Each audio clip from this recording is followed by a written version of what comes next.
Zach has been with his wife since 7th grade.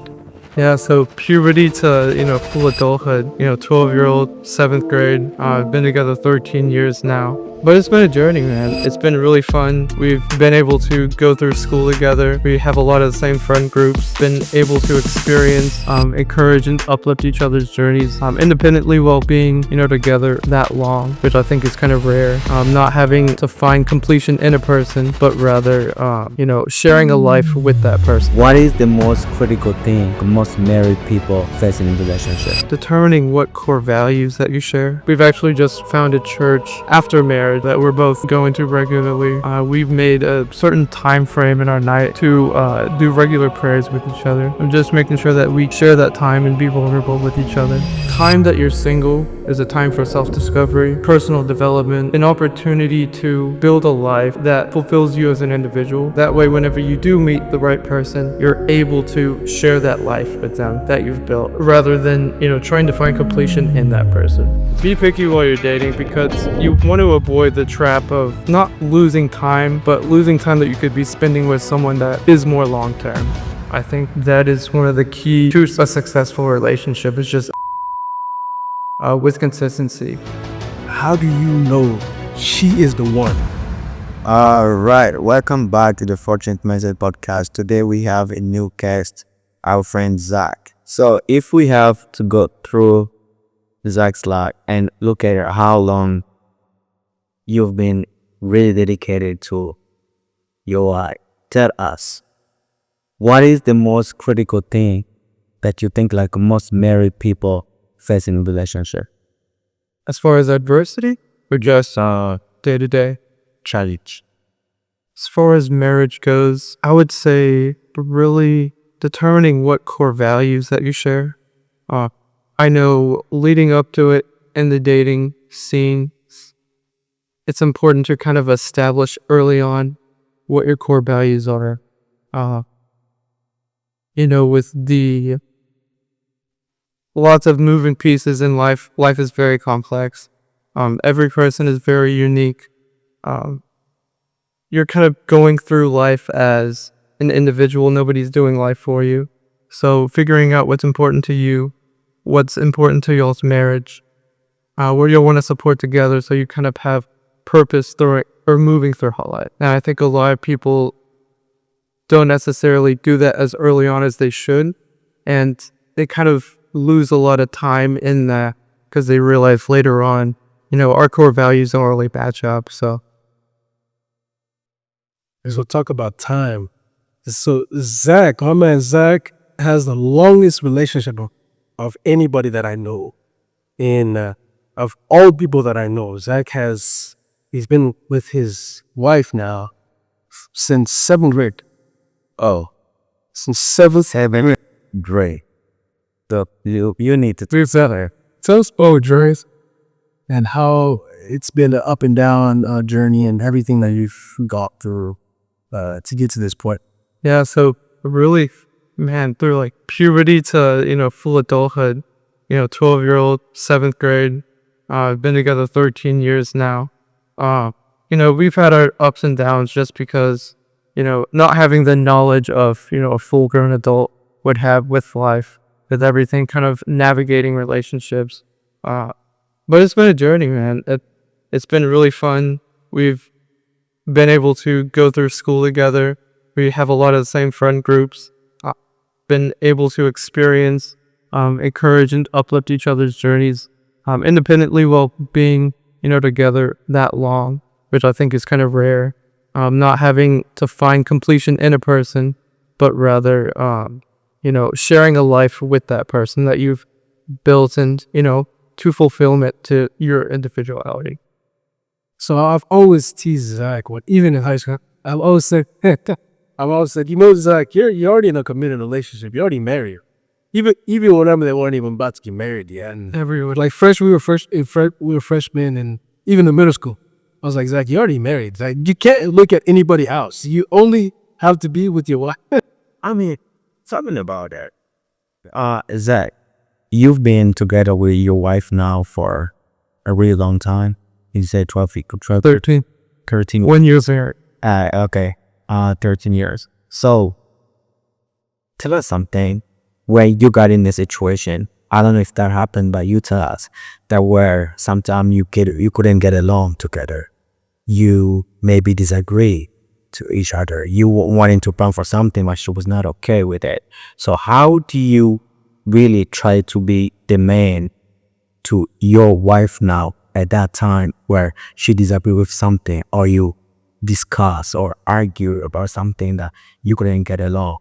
Yeah, I think navigating conflict in a relationship is super important in figuring that out. I think through time, you learn to come to the table with a situation with three main things. First being patience for the other person. Second being your ability to drop the ego, and that's driving you to want to win a conversation. And it's really important to know that, in a respectful relationship and a mutual relationship where both, are important to each other and everyone knows that, it's important to know that it can be resolved fondly. It doesn't have to be driven up to a fight in a sense, but can be resolved in a manner that's in harmony or with ease. Certainly. So, what do you think are the values that you uphold the most in your marriage? Of from the time that you guys started dating all the way up to now, what do you think are some of the most important values that you uphold? And I think religion is now definitely been a core value in that sense. We've actually just recently founded church after marriage that we're both, going to regularly. We've made a pretty, certain time frame in our night to do regular prayers with each other. I'm just making sure that we share that time and be vulnerable with each other.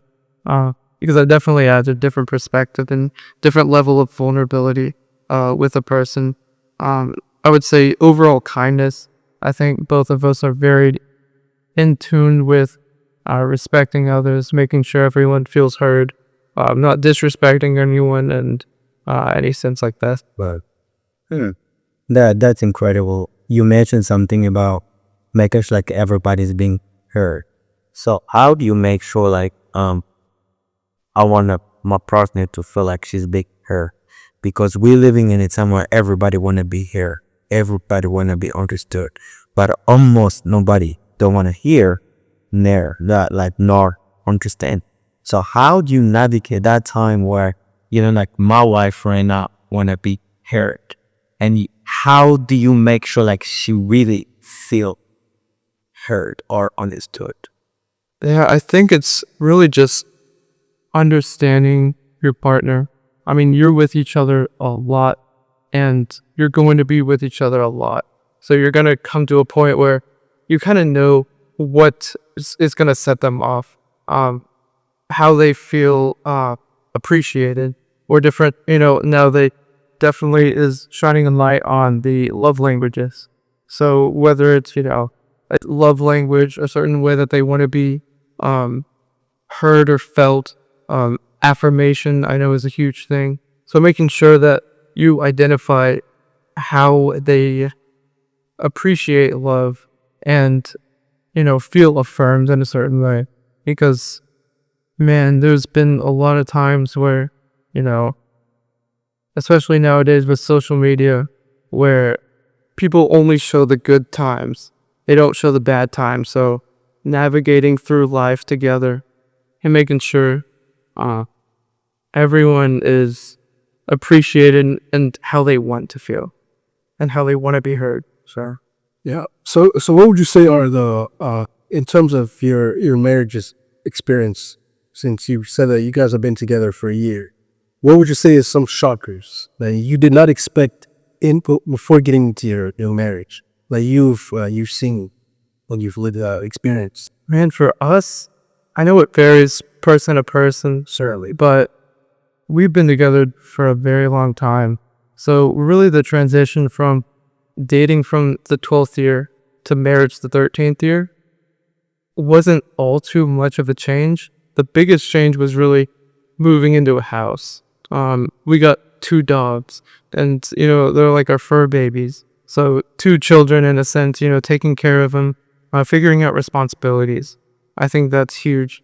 Learning, who is expected to take out the trash, who's expected to, do dishes or cook.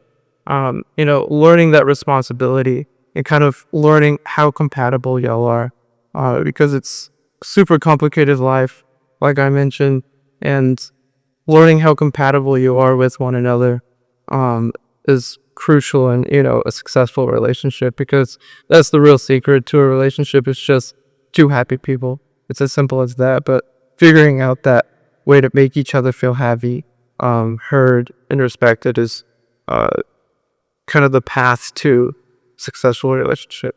Would you say the most important thing that you did for yourselves was be together for the years prior?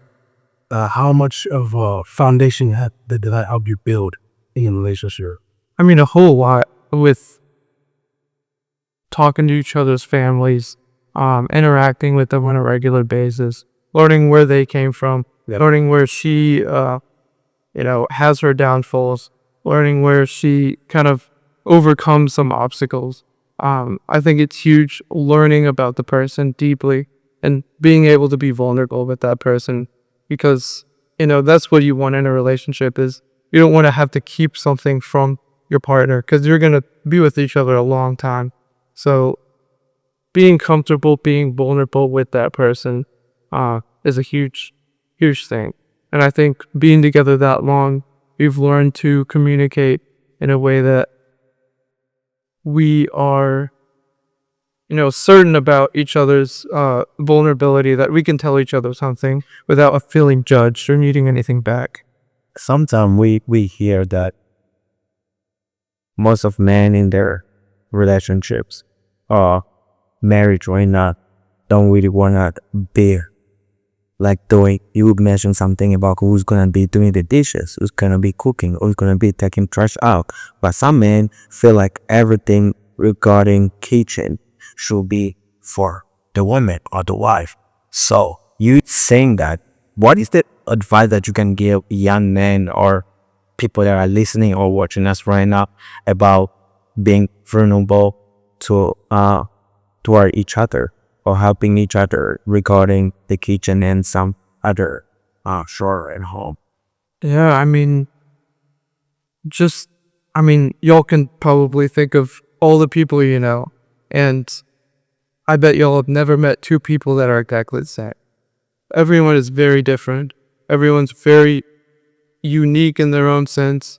So you can only think, or you can only imagine, if every person is that vastly different from one another, how unique and different is every relationship. Each relationship has to work on their own merit.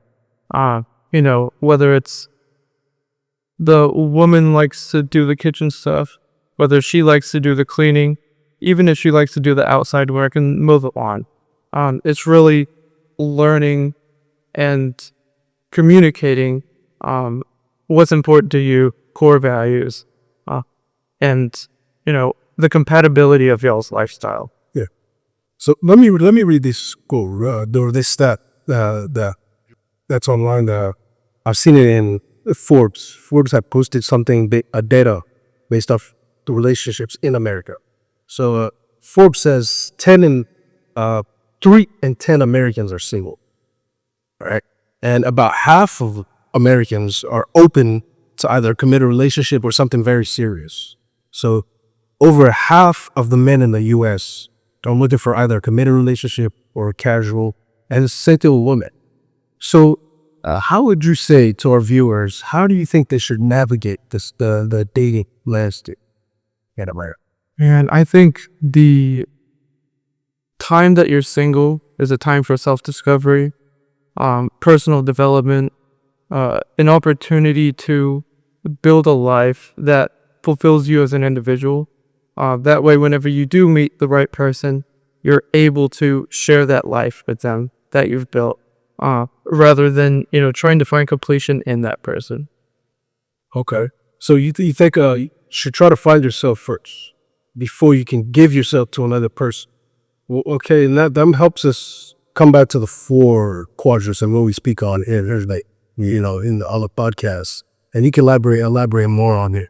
But working on yourself so that you can benefit another person, man. As long as you're your soul, man. Sure. I mean, getting back to that is we focus more into for sec in this podcast because most of the time when you go online, you go on YouTube, and every time people always tell you to be successful, you need to work on your mindset, which I agree with. But most of the time, what we don't really put together is with your mindset alone or only your mindset, you may not go further or do everything that you want in life. That's why we feel that you don't just need your mindset, you also need your health set, you need your soul set, and you also need your wealth set, right? So then that's what I elaborate. So what was your question about? Yeah, so it's just a point that I'm mentioning. Yeah, So you need those points. You need those 4 sets that you just mentioned. Yeah, so that you can be able to fully give 100% of yourself in the community. definitely. Yeah. So now, if we get it to a point that you mentioned, you have started something, going to church together. So tell us, like, how did faith influence? I mean, you like his faith, though. This, and then this space. Okay. So, but how does faith influence your relationship, especially your marriage as a couple? Faith, religion, shared personal philosophy. I feel like it sets a moral compass or even a North Star for a relationship. A goal, a way to live life. You know, it's a way that you can structure purpose around your lifestyle. It aligns people not only in terms of their beliefs, but also aligns people in their compatibility and how they want to live their life. That's correct.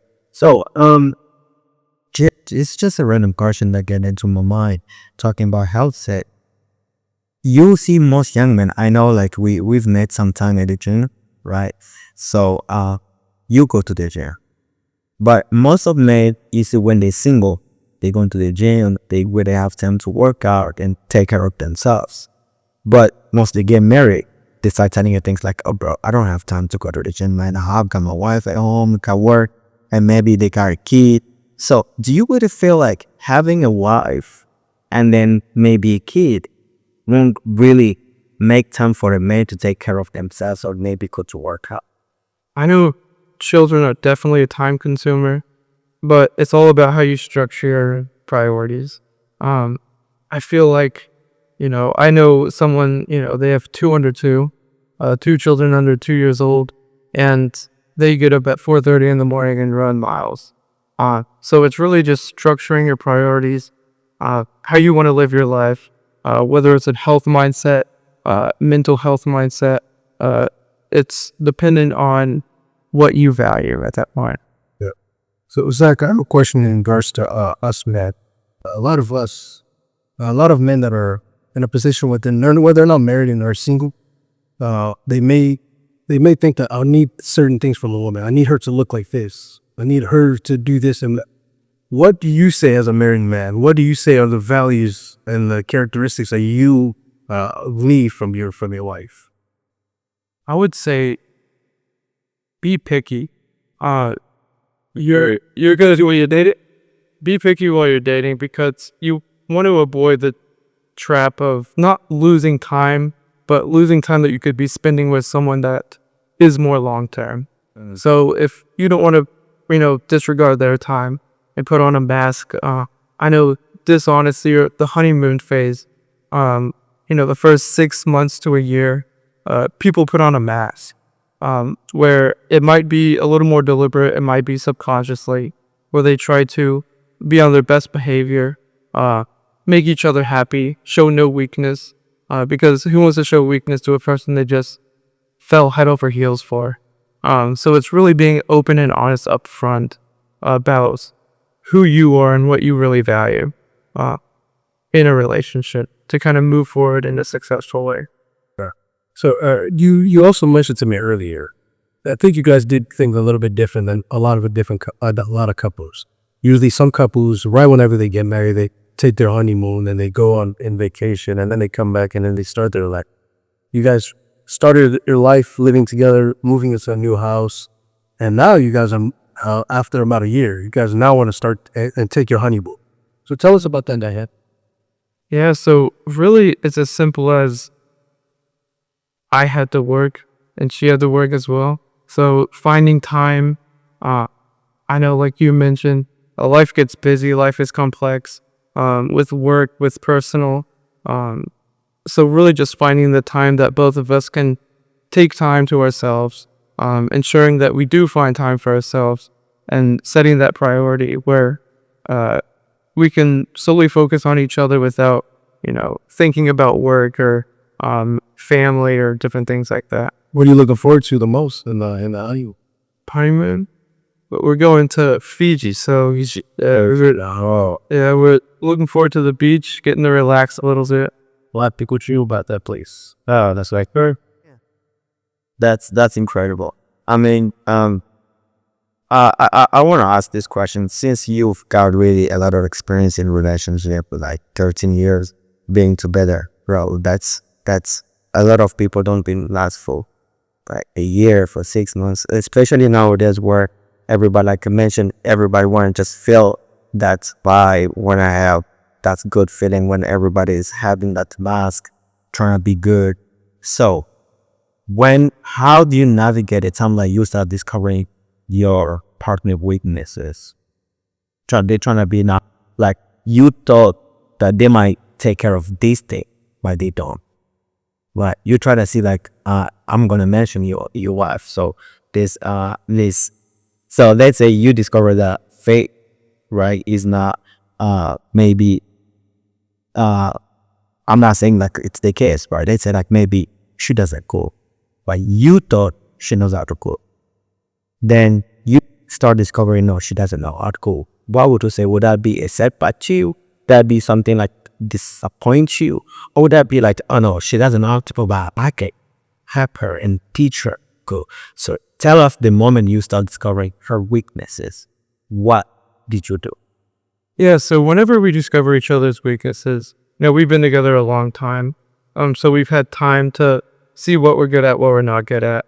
So we were fortunate in that sense where we kind of went into the situation of, living together, with the mindset of, okay, you're better at that, I'm better at this. Let's just keep it that way and, help each other grow in our weaknesses. But whenever talking about, how do you react to those disappointments or weaknesses in that sense, I think it's building an environment where they feel comfortable admitting that it's a weakness. Because whenever y'all share a core value or core values in a lifestyle, it's more about your approach to life. So whatever you understand in the important parts of the relationship and what y'all value together, the small things like who knows how to cook, you don't cook that well, you cook that well, I cook that well, tend to fizzle out over time. And it's usually the big rocks that hold sturdy. No, that's good because it's important to be able to find each other's compatibilities so that you can fill each other's gap. Where somebody's missing something, that's the importance, and that's the E of the relationship in the marriage as well. If I could ask something, and just to benefit some of the audience, some of the people that are watching, a lot of people have this question: how do you know she is the one, or how does she know he is the one for her? I don't necessarily think of trying to find the one. I think it's important to look out for and seek out relationships that are peaceful, that bring you harmony, ease. If it's constant conflict, compromise, it's probably not as compatible as you might think. It's all about finding those core values, seeing how similar your approach of life is. It's not about or needing identical beliefs, but more how you approach life similarity. How you approach life. If I can sum up what you mentioned, it's based off of what you find pleasing to you and your core values. And if you see that in the other person, then you move forward. But if you go into today's market in the dating world, a lot of people might think that, okay, for this time that we're dating, this person is really filling all these boxes. And then after a while, you see that they're not filling those boxes. So if you don't go with them for a certain amount of time, you might think that they're the one, but they really aren't intended for that person. So for your sake, you've had the opportunity to date her Faith for a really long time and seeing every single thing that you could possibly see. Right? Am I wrong? Yeah. So if you've already had that opportunity, but another person hasn't had the time, you think it's important for them to take time, or you think some people rushed into relationships? I think some people might fall into the trap of premature dependency, where, like I mentioned, you don't necessarily, build a life on your own and be fulfilled as an individual. You might find completion in someone else, or you might try to find completion with someone else. I think the best way to kind of go about it is, like I mentioned, be picky, open, honest up front. That way you both know what you're getting into. You never really see two people's polar opposite religious wise. Typically, people fall under the same umbrella of two religious people are probably going to be together versus one religious person and one not. So it's really opening up about what's important to you, how you want to live your lifestyle, and how they're compatible with that. Okay, one question to come back off of what you said, because if you read the stats in today's world, a lot of the divorces are caused because somebody or either partner is no longer pleasing the other one in any certain capacity, whether finances or sexual or anything else. So you think it's important, or do you think a spouse should be able to make you happy? You think you should find happiness in your spouse? I believe that you should.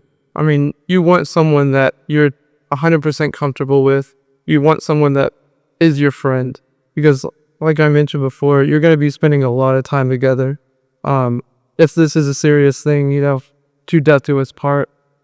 So they're going to learn about you and everything, weakness-wise and strength-wise.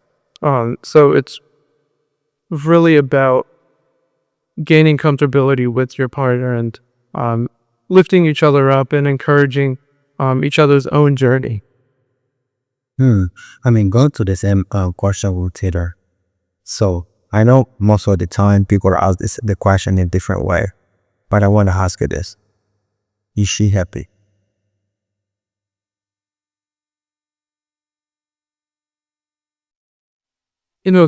So far, we make a conscious effort to communicate. I think that is one of the key to a successful relationship, is just open and honest communication with consistency. Being able to feel comfortable coming to your partner and saying, hey, this is what I want. I've been lacking in this area. Like there's a quote that I've come to like. It's unspoken expectations are premeditated resentments.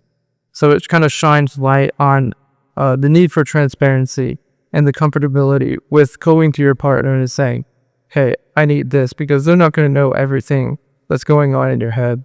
You live a very individual life. Yeah. Like I mentioned, you're doing life on your own. She's doing life on her own. It's about coming together and being vulnerable together, communicating through all that. But a lot of that takes trust. So that trust can be built over time. You think it's possible to build trust gangsta? Or I think it takes time to be able to build a level of confidence and trust and vulnerability to your partner? I think it depends on the person. You always hear, people trust someone until they can't be trusted, or I've heard that quite right. And then there's other people that, you have to earn their trust, because for some instance or some past event, somebody did them wrong. They lost trust in someone that they had, opened up to. So I think it really varies person to person on that. Every person is unique in their own sense. So has to work on their own merit. for trust. And if there's also trauma that's being brought into the relationship, that also there's a huge effect where trust, because a lot of people have gone through traumatic experiences where they do not trust in the same way. And it's hard for them to just open up and to open up their hearts and be vulnerable in that way. So I don't know if you guys have seen that as well in a relationship. It's true. I mean, where somebody itself being in a trauma that they've gone through the previous relationship, it's really hard to really trust the upcoming one because they still feel like they have this fear of like this person might also disappoint me or let me down like the previous one because they trusted the first person. They really gave their heart, they really gave their trust, their support, and everything. And suddenly the person just disappoint them and give them a certain just they had hope, right? They had hope, but that hope just got broken in a minute. So it's really hard to take that person back and trying to make them regain that trust. But I believe that it's just giving that person a bit of time or trying to teach them how to recover. Or if they don't really recover, just let them give them time for themselves to find out how to recover from that trauma. But if they've already recovered and they want to move on, that's fine. Which makes me reminds me of something that I read somewhere. I came across with in a book.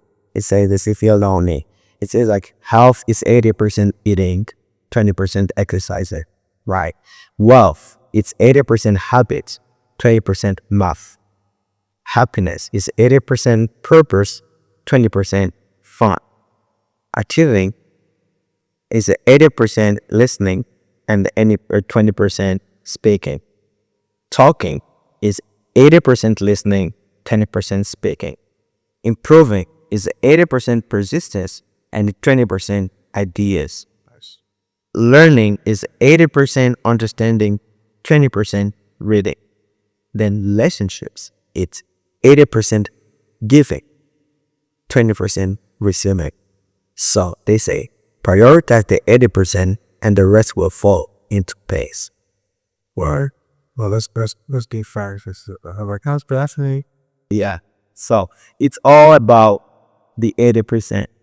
But most people always focus on the 20% and then they leave the 80% aside. Especially when in a talk, in a conversation, most people don't like to listen. You just want to talk every time. But sometimes somebody doesn't want you to talk. Somebody might be going into trauma or a problem. So they come to you. They want to talk to you. They don't want to maybe to give them like advice. They don't want to maybe like to start talk. They just want you to stay quiet. That's why actually people could spend a lot of money to therapy and because they want somebody who can listen to them. So if we just try to focus and pay attention to the 80% and not the 20% because the 80% bring the 20% automatically. So that's what I can add into that about the trauma. And for somebody who's trying to heal, somebody who's trying to is going through something. So focus more into 80%, 20% will fall. That's good facts. Yeah. And then I want to ask this question is, how do we in our community just in general eliminate pointless dating that a lot of people go through? So you might go start dating this person and then you don't see that there's absolutely nothing, no future. But you just continue going with them, knowing maybe you feel bad for them, maybe this and that, or maybe I don't know. So everybody's experience is different. Yeah, but there's a lot of pointless dating out there and just getting and there's a whole. So how do we eliminate that amongst us? Go ahead. I think, communication and transparency. Like I mentioned, the honeymoon phase where people try to put on a mask and make each other feel their best selves, and not necessarily a bad thing, but not showing their weaknesses as well and being upfront about what they want. All they want during that time is to, have the honeymoon phase. I mean, everyone wants to be happy all the time, but at a certain point, they're gonna see each other at their lows, and it's really coming up front and to your partner, about who you really are, what you value, and what you want out of the relationship. So if you never kind of come to the point where you tell that partner what you want out of the relationship, uh, it's kind of disrespectful to their time in a sense, where they might be putting forth all their effort into, elongating this experience, where the other person is, like you mentioned, not telling them everything that they may be thinking. Yeah. So put yourself in a trap and put yourself in a halt, and where, like you mentioned, does waste the other person's time. But since based off your experience, do you think marriage there is very important? I think so. I mean, it helps communication, for people that may want a safer environment to be vulnerable. I know Faith and I, we've kind of built an environment with each other that we do feel comfortable with each other and opening up. And I think that's key to every relationship. And whether that's going to somewhere with someone to kind of be the mediator and open up different questions, or just being really open and upfront with your partner in a private place. I think it really just depends on the person and the relationship and how that dynamic works. For some people, therapy can be very helpful, and it can also be detrimental. Just depends how you use it. Yeah, sure. It's a bit of, I mean, to your previous question about like dating somebody moving from one to another one. So I don't have so much experience like Zach, but what I can bring up is to most people don't want to be lonely. People feel the loneliness, and then they want to talk to different people. And when things start getting messy, they just tend to give up so easily because they don't want to feel that disagreement, for instance. They don't want to feel that maybe sometimes arguing to bear. It may happen. So when that start occurring and happening in a relationship, either the man or the woman, they feel like this is not what I want into. But that is kind of another step of relationship where now you try, like Zach said, you try not to understand each other. You more like, this is the weakness. This is being vulnerable to somebody else. So if a person is not really strong at supporting that, they just try to then changing from somebody else to another one because they're trying to look for that honeymoon stage to different people. They just want to feel that kind of emotion, that kind of feeling that everybody's bringing toward them. So if somebody's with Taylor today, they say like, hey, Taylor is now really the Taylor that I know before. He's not telling me the same word that he's been telling me before. He's not telling me I love you no more, or I like you no more. It's not telling me, hey, you look so good no more. It's not, complimenting me no more. So they be, maybe seeing somebody else. That's kind of an idea, right? And then she started, no, it's like, I'm sorry, I'm giving an example. Fifth, I'm sorry that she met Zach at the gym. Zach trying to contact, I love this set. What kind of music you listening to? Zach trying to now approach her. Now she kind of feel now the same feeling towards Zach. Zach now giving her attention because most of the time a lot of people want attention. And when don't give them that attention no more, that's when they kind of feel like you start pulling up on that, loving them or liking them no more. So when they went with Zach, she felt the same thing, or he felt the same thing. Then when Zach is not giving the same thing no more, then it come to Jonathan. So that's what people, that is my understanding. I'm not saying like that's in general, where now people are trying to move from somebody to somebody else because they're still looking for that honeymoon phase. And when they don't find it no more, they try to get it from somebody. Well, at that point, you're looking for momentary pleasure. So that's why people don't commit, people don't want to stay in a relationship no more. Because sometimes it's fear of like staying with one person for a long time, or it's just like they don't have that feeling no more. Fear, lack of trust, and lack of confidence, a lot of factors that plays in it. Sure. That's where it's a sure. There, that out. Well, for therapy, I mean, bro, I might say something that can hurt a lot of people, but I don't trust that. Why would you trust there? I don't trust therapy. Why not? Why not? Bro, what is therapy? This is my understanding, of course. I'm just going when, yes, of course, that person went to school, they study, they know how to know like to diagnose a person, they know what is going on with you. But most of the time, I feel like if I'm really going for something really hard, really complicated, my only therapy is to change, bro. That's my therapy. I mean, that's all I need. I go to the gym, I eat, like I sweat, I hit the bag, like they have different set. I come back home, I shower, I eat, I pray, and then I move on. That's my therapy, and it helps me since. I mean, I don't have something that hold me or anything like that. So why would I pay money to go and is somebody there just sit on the couch and somebody have a pen and the paper listening to everything that I'm saying, and then what for? Yeah. So let me elaborate more on what you just mentioned. The fact that you said you have mistrust towards there. Yeah. Which is a different it's a different concept. But I think if you understand the definition of therapy, it will help you be able to understand it. Go ahead, there assets. So therapy is essentially the ability to treat the mental. So if you're able to treat it if you go in depth, it's not just about sitting down with somebody and speaking, having that person give you advice. Therapy is in all forms. Spiritual therapy, there's spiritual therapy which you can get from God, prayer, and in the church community. Yeah. And maybe through songs. There's a lot of different aspects. Sure. There's also physical therapy that you just mentioned about, where you can also go to the gym and work out and relieve some stress. A lot of it is like that too. Even mental, It's getting there too. yeah. And then there's also the different mental.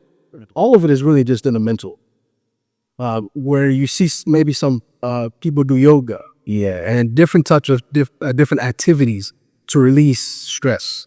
That's also a form of therapy. Walking or just going to see nature. Yeah. There's all sorts of different types of therapy. I don't know, just like, would you agree or do you think it's not? Yeah, I think it's all different ways of solving internal conflict. Yeah. Whether it's physical, talking with a therapist, they've seen and dealt with a lot of patients. They know the right questions to get you thinking, Yeah. to resolve that internal conflict.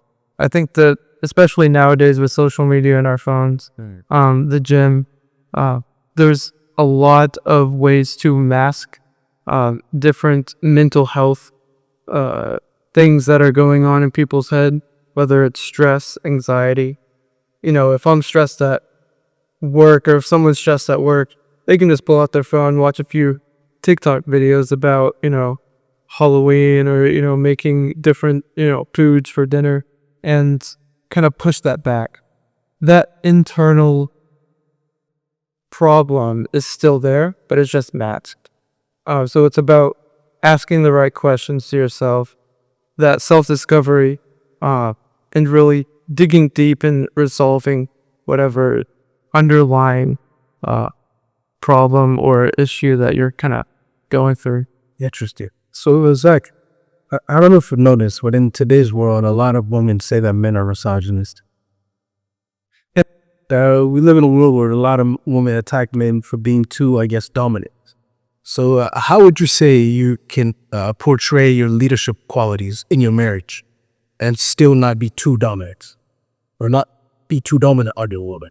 Yeah, and like I mentioned, it's about encouraging and uplifting one another rather than trying to control and force a specific outcome. It's not necessarily, you're going to do this because I'm the leader. It's, we're going to figure out what's best for our relationship and how we're compatible. in today's society, a lot of people do get that mixed up where one relationship is completely different from another. And they might think, that guy's super dominant, not letting her do what she wants. But I mean, there's a whole bunch of different dynamics, especially in today's society, where roles have kind of spread, where the wife could be the moneymaker. There's stay-at-home dads that are, prominent in today's society. It is just kind of, Have you seen or stay-at-home dads? How do you feel about them? Is that stay-at-home dads? Yeah. if Faith was making, some bank, I'd be in the kitchen cooking. You think so that I can read by guys? I'd be such a good sailor. We were like really dip everything there. If Faith was making the big bucks. If Faith was making the big, I'd probably get bored at some point and want to, release some energy in some way, jam side hobbies. But I think it really just depends on that specific relationship and how that dynamic works. Always going back to the fact that each person is super unique and complex. So each relationship works solely on its own merit. There's really no one specific way to do a relationship, or else everyone would be slaves to that one way, or one dynamic. Sure. That brings something. You say something so important that just reminded me. Bro, you say like every relationship is different, but people sometimes think like there's just only one way to a relationship. That brings me to say this. Somebody says that there is different way to get to 10. But most people think like just 5 add up to 5. That's what gives you 10. But sometimes you can just do like 5 times 2. That's going to bring you 10, right? So if you take maybe like 20 minus 10, it's going to give you 10. So there's different ways to get to 10. But the problem is most people think that there is only one way to get to 10. So just like you say, relationships are different.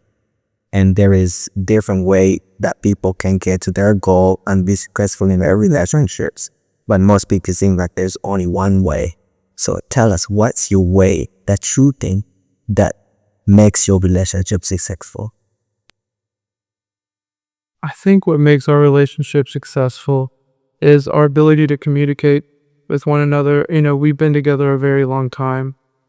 We've learned who each other really are. The weak points, the strong points. So being able to build on that without compromising our relationship and sharing that shared approach to life. The way that we want to go, setting up that North Star moral compass with religion in our case. Really just being with each other so much and being open with it, one another. Yeah, first off, Zach, I just want to say I'm proud of the man you become. Appreciate it. Yeah, because I wanted to share a quick story about how I met Zach. So 8th grade, go ahead. I was like 12, 13. So we had a track meet, right? And then I was going on the bus. I was pretty late and stuff. So I was getting on the bus. As I was going down the aisle of the bus, there was no seats, nowhere to sit. And then I just see somebody over there pointing a finger at me. Hey, come sit over here. And I was Zach. And then I sat down. I was like, hey, what's your name? And then we started kicking it off. And then the rest is history from there.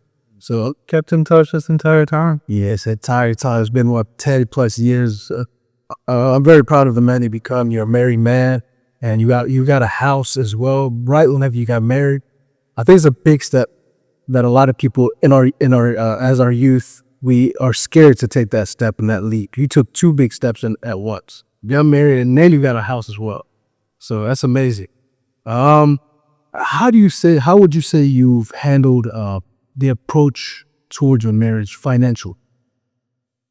Being transparent. She's not much into the whole financial literacy. She cares, but she doesn't care that much where she wants to be involved in the number crunching. So I'm a big Excel guy. I do finance for my job. So I'm showing her all these, budget sheets and, Excel sheets, breaking it down with formulas, this loan. Really, she could care less, but she's gonna hype me up, because that's the type of person she is. Yeah. But I think being transparent and breaking it down to the advanced concept of budgeting in a simple way. I think a lot of people don't break it down to a understanding that's good for their partner in some cases, where it might just be over their head and they kind of just go along with the flow. Making sure that other person understands and is comfortable with the financial situation, whether it's a budget, breaking down saving investments accounts. I know some people or some relationships have their own bank accounts and then share a joint account. In our case, we just thought for simplicity cases, let's have one joint account and then break it out into different investment accounts. So it really just depends on the relationship, what they want and what roots for them. But it varies case by case with the understanding of financials. Sir, that's great. I really appreciate that intake. So, do you think like it's really important to share your finance with your wife to make her understand, or what would you say about like you being in a household where you are the only provider and your wife doesn't work or anything, she's a stay-home wife? Yeah, I mean, I still think it's good to be transparent about that thing because, whether it's as simple as do we have enough money to spend on X thing, like for our honeymoon, we sat down and kind of broke out the financials and said, okay, what is this going to do to us financially if we do this big honeymoon, or should we do another alternative to that? So being transparent about even the small things. Not necessarily asking for permission to buy a coffee drink, for example, but just making sure, you're on the same page with one another. So Zach, I think we've got a more insights here. But what would you say is the best relationship advice that you've ever had with your bro giver? Best relationship advice. Or some advice that you could have for just newlyweds, or not just newlyweds, but those that are all actually seeking a committed relationship towards marriage. I would fall back onto that quote that I mentioned. Unspoken expectations are premeditated resentments. It really is important to shine light on the transparency and how you're feeling, making sure you're comfortable with your partner. You're going to be with each other a whole lot, have the same friend groups, and later on, it's just going to be y'all two. So you want to enjoy the time that you have with that person, not have to hold everything in for, 30, 50 years. So, yeah. So what would you say is the worst advice that you ever read with your work giver? For us, it was probably you're too young. Being 12 years old, we got a lot of that. Y'all don't know what you're doing. This isn't gonna last. So knowing that we can stay true to ourselves, and continue on our own merit, and kind of overcome that stereotype of you're too young. I don't think there's a certain age person. I think this, as long as really takes a lot of maturity, more than age. Growing, flirting. Right. All that plays into effect for when you have to carry it to that next thing as well. So you've done a great job. You've been a great example. Like I've mentioned, I'm very proud of her. I'm very happy of the man and become. Same thing with Faith. If she was here, I'd tell her the same thing. I'm very happy for both. Wait, I thought Seth would be here. I mean, I thought she'll be there. Yeah, I get that. It's okay. It would be really great, like if she was, but she's not. We have you here, and we've got really a lot of advice and insight from you. That's really incredible. We would appreciate it. Zach, the last question is, Zach today, or Zach, they say you 80 years old, 95, why not 100 years old? You on a deathbed. What would you like Zach to be remembered for? Someone that's open, honest, and kind to everyone. I don't want to waste anyone's time. I don't want to disrespect anyone in any way. Faith and I both, that's one of our core values is trying to be nice and kind to everyone, whether it's kind of going out of our way to do something for someone. I know, you're always willing to step in, and do whatever for your friends, family. So kind of being that rock for anyone, is definitely important aspect to life. That's great. That's wonderful. So yeah, right now, Taylor, you have something else to I mean, I'm just thinking about how fun your wedding was. Your wedding was too much fun. I know a lot of my friends that we would wait there. We spent, I think it was the whole day. I think it was maybe 2 hour, an hour away, but that day was fun. You remember those food, the vibes. I really love it. Yeah, it was a good time. I do have a question for you, Taylor. What's up? You being recently in the modern day dating pool and kind of society of interconnected and trying to find a relationship, how has that been for you and your perspective on that?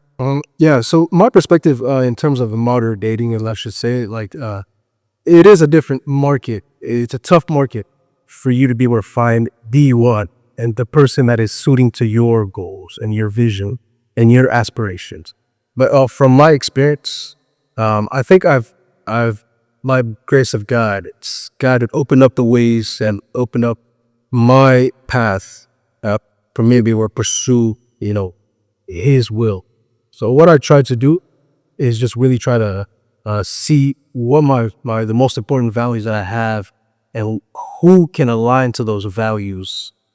So through various different things, through struggles and to my education and my finance, my work, I was able to find somebody that molds into the character that I have and to character that I want for my future. So it's been a journey that I think is a good, memorable journey for me. But I'm very glad that I was able to find a woman that I could call a soulmate for me. No, that's awesome. Man, we found a soulmate. Wow. Okay, that's amazing. That's amazing. That's good. Okay. I mean, I'm not gonna say anything, so don't ask me. Shout out to wifey. Checking out it them. Anyways, don't ask me that question. It's like, so anyway, so thank you so much for following the Fortune Mindset podcast, and we are here at the end of this video. And if you made it to the end, please subscribe if this is your first time, share, like, and we told you that the bigger we become and the bigger they get. Today we have Zach, and is really somebody that have touched our life with advice that he has given, being in 13 years relationship. So that is massive. That's where I know that people nowadays stay for 6 months, 1 year, 2 years, 3, and then they don't just make it. But being there for 13 years old, man, that is so incredible. Thank you all, and we hope to see you to the next episode.